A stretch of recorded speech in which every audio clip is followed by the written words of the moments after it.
এবার 40 পর হরিনাম সংকীর্তন এবং 6টা টিম অংশগ্রহণ করেছে।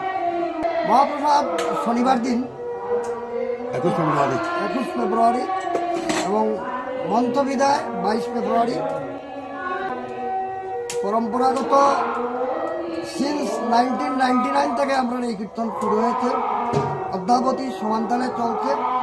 প্রথম 16 প্রহর কীর্তন দিয়ে শুরু হয়েছে এবং বর্তমানে সেটা 40 প্রহর কীর্তন।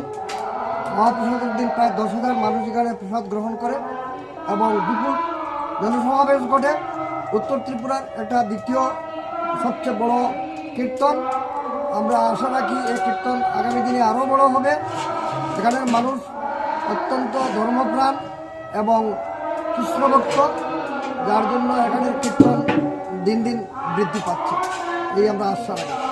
এবারকার কীর্তন কততম বর্ষে পা দিয়েছে? এবারের কীর্তন 27তম বৎসরে পা দিয়েছে। ভক্তদের উদ্দেশ্যে আমাদের বার্তা হলো, আমরা অতীত দিনে যেভাবে প্রত্যেকের সহযোগিতা পেয়েছি, আগামী দিনেও আমরা এরকম সহযোগিতা পাবো এবং কীর্তনকে আমরা আরো উত্তরোত্তর শ্রীবৃদ্ধি করবো, এই বার্তা আমরা ভক্তদের কাছে রাখি।